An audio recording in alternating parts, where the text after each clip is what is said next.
I see her rolling up, Uber black Cadillac, high heel boots and a sexy body full of tats. Baby's bad, oh baby's hella bad. After her there ain't no coming back. Wanna take a run at that. I think she's feeling me. Turn it up नमस्कार, a मैं few Rajendra नहीं, degrees, सच की my रफ्तार। man. आज का जो खास मेहमान है वो किसी परिचय के मोहताज नहीं, लेकिन जो संघर्ष, जो मेहनत करके आज उन्होंने मुकाम पाया है वो काबिले तारीफ है।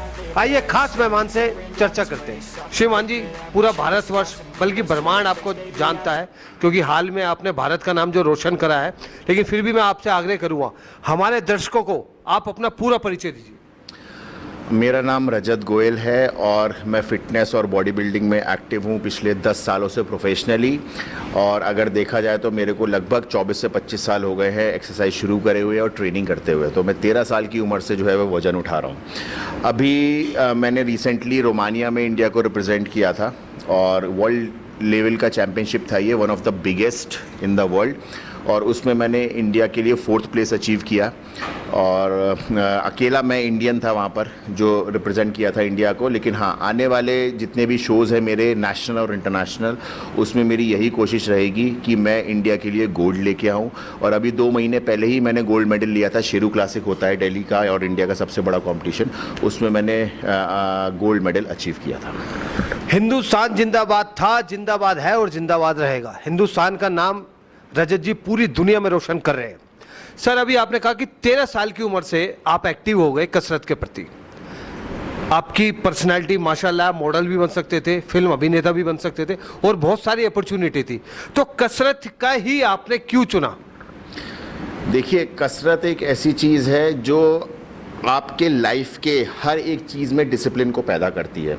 आप उठते हो टाइम पे, अगर वर्जिश करते हो, अपने खाने का ध्यान रखते हो, अपनी बॉडी का ध्यान रखते हो, सबसे बड़ी बात तो अपनी एक सुंदर और सुडौल बॉडी को देखने से अच्छा संतुष्टि का कोई भी और चीज़ नहीं होती। आप चाहे गाड़ी खरीद लो, चाहे आप मोबाइल खरीद लो, कितने भी बैंक बैलेंस हो, लेकिन आपको वो संतुष्टि नहीं देता जो आप अपनी बॉडी को लेके चलते और 10 लोग आपकी प्रशंसा करते हैं। और दूसरी चीज़ ये है कि जब मैंने ये बॉडी बिल्डिंग या वेट उठाना शुरू किया तो मुझे अपने लाइफ के बहुत सारी चीज़ों में, इनफैक्ट मैं उस समय 10th क्लास में था, तो मुझे इम्प्रूवमेंट्स दिखे। मेरी पढ़ाई में फोकस मेरा बढ़ गया, मेरी बॉडी ने खाना अच्छे से पचाना शुरू कर दिया और मैंने बहुत सारी चीज़ें बॉडी बिल्डिंग से सीखी। तो इसीलिए मैंने इंजीनियरिंग भी करी, उसके बाद मैंने MBA भी किया, मैंने कॉर्पोरेट्स में जॉब भी करी, लेकिन कभी भी मैंने अपनी एक्सरसाइज को छोड़ा नहीं। और उसकी वजह से मुझे हर एक फील्ड में जहाँ जहाँ भी मैं गया मुझे बहुत बेनिफिट हुआ।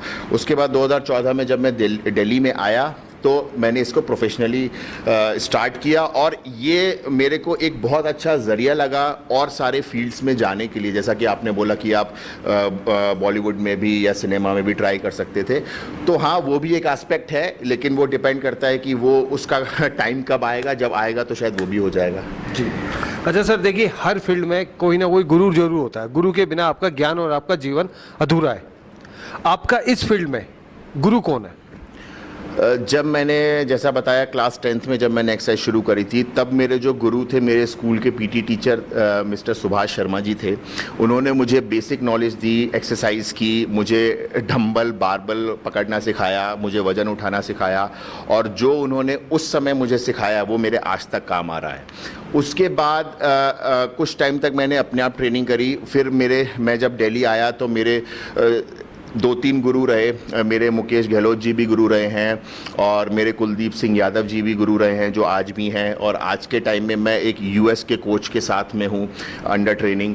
तो एक लेवल जब आप अचीव कर लेते हो तो आप एक अच्छे लेवल के और गुरु के पास जाते हो। तो मैं इसमें बिलीव करता हूँ कि आप जब प्रोग्रेस करो तो आपके साथ आपके गुरु या आपके जितने भी लोग हैं वो भी प्रोग्रेस करने चाहिए, जिससे आपकी नॉलेज और बढ़े। फैमिली से कैसे सपोर्ट रहा आपको? मेरा फैमिली ने मुझे हमेशा सपोर्ट किया है, किसी चीज़ को रोका नहीं। उन्होंने ये बोला ज़िंदगी में जो भी करो मन लगा के करो, लेकिन हाँ, किसी ऐसे काम में मत पड़ना जिससे तुम्हें भी परेशानी हो और हमें भी परेशानी हो। लेकिन हमेशा से ही मेरा जो दिलचस्पी रही स्पोर्ट्स में रही या इस तरीके की एक्टिविटीज़ में रही, तो मैंने इसी को जो है अपना भविष्य चुना। एक महत्वपूर्ण बात, मैं माफ़ी चाहूँगा ऐसी बात आपसे पूछना चाह रहा हूँ, लेकिन जनता को, पब्लिक को पूरी जानकारी मिलनी चाहिए। कहते हैं ऐसी माशाल्लाह बॉडी बनाने के लिए, मतलब मैं उदाहरण आपका नहीं ले रहा, लेकिन कहते हैं बॉडी बनाने के लिए आजकल एक नशा, ड्रग्स, या किसी भी तरीके का एक नशा लिया जाता है, उसके बाद उसमें बहुत एनर्जी आती है, क्या इस बात में सच्चाई है? देखिए, आप आज लाइफ के किसी भी कोने दुनिया के किसी भी कोने में जाएंगे या ज़िंदगी में कोई भी प्रोफेशन अप्लाई करेंगे तो आपको कहीं ना कहीं जो है किसी ना किसी चीज़ से जूझना पड़ेगा। ये मैं आपको बिल्कुल खुली बात बता रहा हूँ। अब जैसे अगर आप एक कंप्यूटर की फील्ड में हैं तो आप देखते हो कि हर एक इंसान के आंखों पे चश्मा लगा होता है, या उनकी कमर में दर्द होना शुरू हो जाता है, या उन्हें इतनी सारी डिजीज़ हो जाती है क्योंकि उनका लाइफस्टाइल बिल्कुल इनएक्टिव हो जाता है। इसी तरीके से और किसी स्पोर्ट में आप ले लो कि जिसमें बॉडी टूटने का या खिंचने का या हड्डी टूटने का, छलांग लगाने पे कुछ भी तरीके की बॉडी को क्षति होने का बहुत ज़्यादा चांसेस रहते हैं। जो लोग रेसिंग करते हैं उनको चांसेस रहते हैं वो कभी भी उनको मौत आ सकती है। मतलब एक तरीके से वो कहते हैं ना कि ज़िंदगी का पता नहीं, एक सेकंड में दे आर गॉन। मोटरसाइकिल की जो रेसिंग करते हैं उनके साथ भी ऐसा है। इसी तरीके से ये जो स्पोर्ट है, इस स्पोर्ट में बहुत सारी चीज़ें ऐसी होती हैं जो हम ना चाहते हुए भी कभी कभी करते हैं। क्योंकि हम कभी भी रेस में एक पैर से नहीं भाग सकते। हमें रेस में जो है वो दोनों पैरों से भागना है, वरना जो दो पैर से भाग रहा है वो हमसे आगे निकल जाएगा। ये कड़वा सच है। तो अगर आप बात करें ड्रग्स की एंड ऑल, ड्रग्स के बहुत सारे क्राइटेरियाज होते हैं। आप अगर दवाई भी लेने जाते हो, ठीक है, अगर कोई डॉक्टर दवाई भी प्रिस्क्राइब करता है तो उसको भी फार्मास्यूटिकल ड्रग बोलते हैं जी। आप समझ रहे हो? हमें जब बुखार होता है या जुकाम होता है या हमें कोई पेन होता है, उसके लिए भी हम पेन किलर्स और ड्रग्स लेते हैं। तो ये डिपेंड करता है कि हम उस ड्रग्स को ये कोकीन वाला ड्रग्स समझ रहे हैं या वो नशे वाला ड्रग्स समझ रहे हैं या किसी और चीज़ के लिए समझ रहे हैं। तो इसकी कैटेगराइजेशन बहुत ज़्यादा ज़रूरी है लोगों को समझना कि ये एक्चुअली किस तरीके के कैटेगरी में आता है। सर, अब आप क्या रूपरेखा और क्या रणनीति बना रहे हैं? क्या प्लानिंग है आपकी आगे? प्लानिंग सीधी सी देखिए ये है कि जहाँ भी मैं इंडिया को रिप्रेजेंट करूँ, इंडिया के लिए कुछ ना कुछ ज़रूर लाऊं। कुछ ना कुछ अगर मैं बोलता हूँ तो उसमें कहने का मतलब ये है, मैं तो चाहूँगा मैं हर बार गोल्ड मेडल लेके आऊँ। भी जा रहे हैं आप? यस, तो हर बार मैं गोल्ड मेडल लेके आऊँ और टॉप लेवल पे इंडिया को लेके आऊँ, जिससे कि इतनी बड़ी जनसंख्या वाले देश में एटलीस्ट एक एग्जाम्पल तो क्रिएट हो। हम लोग ना अपने आप को बाहर वालों से बहुत कम समझते हैं। ऐसा क्यों? हाँ, हम समझते हैं कि हम लोग उस जेनेटिक्स के नहीं हैं, या हमारी बॉडीज़ ऐसी नहीं हैं, या वो लोग ज़्यादा एडवांस्ड हैं, या उन लोगों के पास ज़्यादा अपॉर्चुनिटीज़ हैं, ज़्यादा फैसिलिटी हैं, ठीक है, वो लोग ज़्यादा अमीर हैं। मैं जितनी भी बार बाहर गया ना, मेरे को हमेशा ये लगा कि जब मैं लाइनअप में खड़ा होता हूँ तो बजाय मुझे लोगों के डरने से, लोग मेरे से डरते हैं कि यार ये भी एक अच्छा कॉम्पिटिटर है। ये मैं आपको बिल्कुल मन की बात बता रहा हूँ। तो वहाँ पर मुझे सबसे बड़ा सेटिस्फैक्शन यही होता है कि हाँ भाई, ये जो लोग हम यहाँ सोचते हैं इसका ऑपोजिट है और हम इंडियंस भी टक्कर दे सकते हैं। अगर उन लोगों के पास जेनेटिक्स अच्छे हैं, उन लोगों के पास पैसा ज़्यादा है, सुविधाएं ज़्यादा हैं, तो हम लोगों के पास जज्बा ज़्यादा है, हम लोगों के पास वो डिटर्मिनेशन है काम को एंड तक लड़के करने की। हम लड़ाई करके अपनी चीज़ को ले सकते हैं। उन लोगों के पास इतना जज्बा नहीं है। वो अगर सोचते हैं कि ठीक है हो गया या इतना हो गया वो बहुत है, आप समझ लो। लेकिन अगर हमें करना है तो हमें करना है।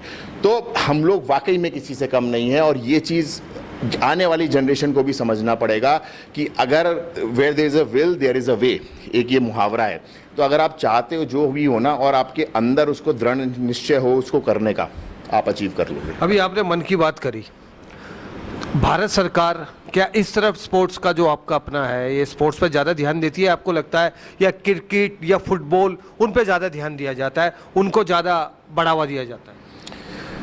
अगर मैं अपनी पर्सनली बात करूं तो मैं ये ध्यान ही नहीं देता कि भारत सरकार इस पे ध्यान दे रही है नहीं दे रही है। ये मेरी ज़िंदगी है, मुझे जो करना है। अगर मैं यही देखता रहूँगा कि सरकार मेरे लिए कर रही है तो शायद मेरी ज़िंदगी यही सोच के निकल जाएगी। मैं ये बिलीव करता हूँ अगर मुझे किसी चीज़ के लिए खर्चा करना है तो भगवान ने मुझे दो हाथ दो पैर दिए हैं, तो मैं ही कमाऊँ और मैं ही खर्च करूँ। कहीं ना कहीं सरकार भी साथ दे तो आपको नहीं लगता कि युवाओं को एक नई प्रेरणा और मिलेगी, ऊर्जा मिलेगी? देखिए वही बात है, अगर साथ दे तो इससे अच्छा तो कुछ हो ही नहीं सकता, लेकिन अगर साथ है या नहीं है वो सोच के मैं बैठ भी नहीं सकता। अगर मुझे करना है तो मुझे करना है, अगर मेरे साथ कोई नहीं है फिर मैं करता हूं तो मेरा कॉन्फिडेंस सोचिए कहां जाएगा। अपना लक्ष्य आप खुद तय करते हैं? मैं अपना लक्ष्य खुद तय करता हूं, कोशिशें करता हूं, मैं उसे खुद अपने बलबूते पे अचीव करूं, चाहे मेरे साथ कोई है या नहीं है। मैं आज तक कभी भी सरकार के पास नहीं गया मदद मांगने। मेरे को हमेशा एक्सपेक्टेशन ये रही कि हाँ अगर मैं कुछ जीत के आ रहा हूं तो एटलीस्ट मुझे सरकार से मॉनेटरी कुछ ना मिले, एक एप्रिसिएशन तो मिले, कहीं ना कहीं मेरी प्रशंसा तो हो। लेकिन अगर वो भी नहीं मिलती तो मैं कोई भी अगले लक्ष्य के लिए रुकता नहीं। मनोबल टूटेगा नहीं। मनोबल क्यों टूटेगा भाई? आप अगर अंदर से खुश हो, अंदर से सेटिस्फाई हो, तो आपका मनोबल तोड़ने वाला फिर कौन हुआ? आप खुद ही होगे जो मनोबल तोड़ोगे। देखिए बहुत रजत जी ने बहुत अच्छी बात कही कि मनोबल आदमी अपना आप तोड़ता है। चलते चलते अंत में एक और सवाल सर, आप युवा है, 13 साल की उम्र से आपने कसरत चालू कर दी। आजकल की युवा पीढ़ी नशे की तरफ बहुत तेजी से आप देख रहे हैं, गांजा, अफीम, पता नहीं क्या क्या सूंघती है अलग अलग तरीके से। वो युवा जो आर्थिक रूप से कमजोर है वो कसरत करके अपने आप को फिट रखना चाहते हैं, आपके जिम में आना चाहते हैं और आपकी तरह भारत का नाम वो रोशन करना चाहते हैं, क्या यहाँ आकर वो निःशुल्क या आपसे संपर्क कर सकते हैं कसरत करने के लिए? मैं अभी भी बहुत सारे ऐसे एथलीट्स मैंने निकाले हैं जो निशुल्क मेरे पास करते हैं, लेकिन कभी कभी ऐसा होता है, देखिए फिर मैं मन की बात कह रहा हूँ, निशुल्क में ना लोग एडवांटेज लेना भी शुरू कर देते हैं। लेकिन अगर मुझे किसी को देख के लगता है 2 महीने 4 महीने, हाँ ये एक ऐसा लड़का या लड़की है जिसके अंदर जज्बा है लेकिन खर्च करने की क्षमता बहुत कम है, तो मैं शायद आपको उन्हें भी यहाँ पे सामने लाके खड़ा कर दूंगा। मैं और मैडम उन्हें उस लेवल तक सपोर्ट करते हैं कि मतलब अगर उनके ऊपर कितना भी कर्जा चढ़ जाए, हम कभी उनसे बोलते नहीं कि आप हमें वापस करो या कुछ। हम ये बोलते हैं कि ठीक है, आपको जो करना है, जो भी चाहिए, हम आपके लिए तैयार हैं, लेकिन आप इस चीज़ को छोड़ना मत, क्योंकि आप छोड़ दोगे तो हमें भी बुरा लगेगा कि हमने आप पे विश्वास किया और हमारे साथ विश्वासघात ये हुआ कि यार हमने पैसा भी खर्च किया, हमने आपको निःशुल्क भी सब कुछ प्रोवाइड करा, लेकिन आपने कुछ करके नहीं दिया। तो इंसान, वही बात आ गई कि एक स्टेज के बाद इंसान सोचता है नहीं यार अब बस अब बस अब बस। कभी कभी ऐसा होता है जब आप सोचते हो ना अब बस, उसी के आगे ही आपकी मंजिल होती है। ठीक है, तो आप जब तक आपके हाथ पैरों में जान है तब तक आप उस चीज़ को कोशिश करते रहो। और अगर आज आपके साथ कोई नहीं है तो ट्रस्ट मी, कल आपके साथ 2 जने होंगे और परसों आपके साथ 20 जने होंगे और 4 दिन बाद आपके साथ पूरा देश होगा। तो हमेशा अपने ऊपर भरोसा रखिए और अपनी चीज़ को मत छोड़िए। रजत जी, अभी आपने देश की बात करी, चलते चलते अंत में युवाओं के लिए सच की रफ्तार के माध्यम से युवाओं के लिए क्या संदेश है? संदेश सिंपल भाई, जो ठान लिया है उसे करके जाओ। समुंदर में गोता लगा दो, ये मत सोचो तैरना आता है या नहीं आता है। जब गोता लगाओगे, जब पता चलेगा डूबने वाले हो, तो अपने आप हाथ पैर चलना शुरू हो जाएंगे, अपने आप तैरना सीख जाओगे। और जब खुद तैरना सीख के मंजिल को पालोगे ना, तो शायद दुनिया की कोई भी चीज़ तुम्हें संतुष्ट नहीं कर पाएगी, तुम्हारी संतुष्टि तुम्हें प्राप्त हो गई होगी। अंत में चलते चलते एक बात में पूरा निचोड़ निकाल दिया, और देखिए 2.5 किलो का हाथ नहीं, कई किलो का हाथ है, और जो उनकी धर्म पत्नी है वो उनसे कंधे से कंधा मिला के वो भी भारत का नाम रोशन कर रही है और नारी शक्ति को मजबूत कर रही है। उनसे भी चर्चा करेंगे। लेकिन आज का जो वीडियो है, अगर वास्तविकता में आप अपने आप से प्यार करते हैं तो स्वस्थ रहिए और नशे से दूर रहिए। क्यों जी? बिल्कुल जी, नशा बिल्कुल नहीं। अगर करना भी है तो ऐसा नशा करो जो तुम्हें फायदा करे, जैसे एक्सरसाइज का नशा, पढ़ने का नशा, किसी चीज में डूब जाने का नशा, किसी से प्यार करने का नशा, ठीक है, अपने देश का नशा। नशा करना है तो ये नशा करो। धन्यवाद।